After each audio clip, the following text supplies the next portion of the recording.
the fact that you wanted to make this festival in a response to Kamala not winning, I thought really impacted me. And I really want to support that because I feel like me being a middle-aged woman, when I see the younger women going my way, I just want you guys to have as many rights as me. I'm the one of the freest women that's ever lived in this country, regardless of my race, regardless of my weight. I've been able to do everything. I want the younger ones to be able to do even more, you know? And this festival is a really good way of political action. So I just hope that all the donors give it to you because you packed the house. You packed the house, even though there were like 4 or 5 events going on in Seattle. And that says a lot that the world is hungry to see this. I'm here with Maegan La Trese Philmore, the winner of this year's Relentless Slut Award at She Her Fest. How are you doing, Megan? I'm doing well. This brings me so much pleasure to talk about your festival and being here. So that has put me in a mood that is not, I think, reflective of what's going on in our world, you know. That is so meaningful to me and same. The big motivator behind this festival is make the world that you want to see. We have to create these spaces at this point because there's such a lack of safe spaces and supportive positive spaces for artists and women. Filmmaking especially is a very male dominated space, and I seek to level the playing field with this festival. So I was wondering, how did you hear about our festival? I heard about your festival through Film Freeway. Myself being an independent filmmaker, not having a lot of money, I went on and I put in low cost or low like admission fee, you know, or submission fee, low on submission fee woman um, festival. Um, I did not.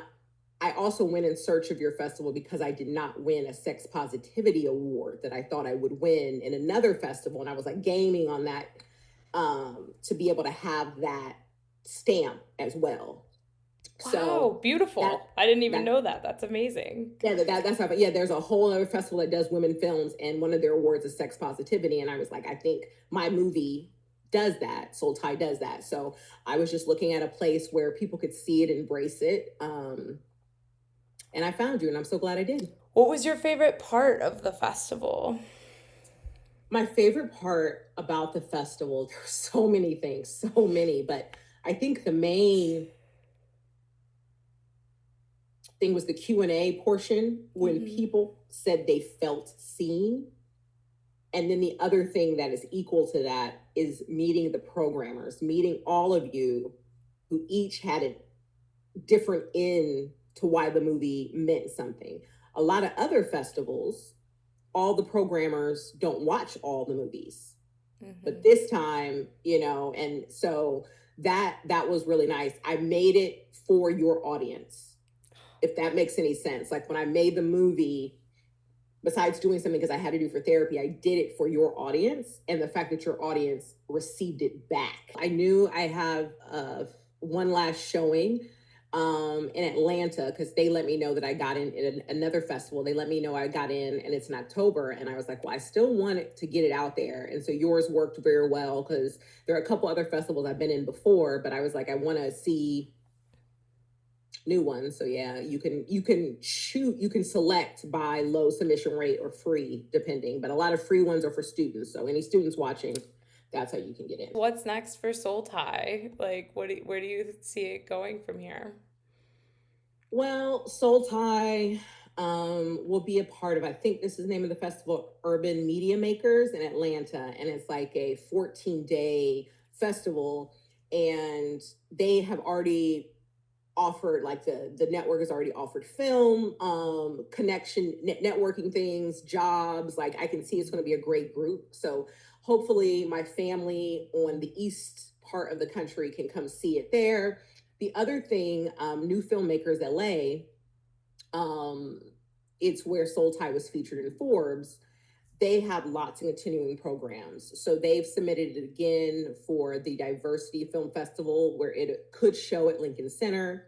And then there's another opportunity that the UAE may want to show a very sex positive movie. So I'm like so excited. I was like, it has sex in it. Will they show it? He was like, oh yes. He was like, they like to show Western culture. And I was like, really? Wow, that is fantastic. I'm so excited for you. And do you see at the end of this, are you going to try to pursue distribution for your film, or do you think you'll release it online? Well, I have a girlfriend who did a movie about a year before me, and she went all through the ranks. Even a company like Sony, I think, optioned it for a while. Nothing happened. She just put hers on Vimeo. So I'm going to see what that is. I also produced another movie that is on OTV. I want to speak to that filmmaker that put it on there, like the actual producer that owned the rights, and ask him if that was beneficial for him. I want it to go somewhere where it'll benefit people. There also is the opportunity, there's a visibility pop up in Studio City, and it might be a part of an exhibition. Oh, So that's great. I think that would be really, really nice. So I'm just, I'm just going to see, but I'm not trying to sell it to anyone. I do want as many people to see it as possible. I think every filmmaker's goal is for their work to be seen and not just like a forgotten piece of your past in some way. I think that's so awesome that you have so many avenues to pursue.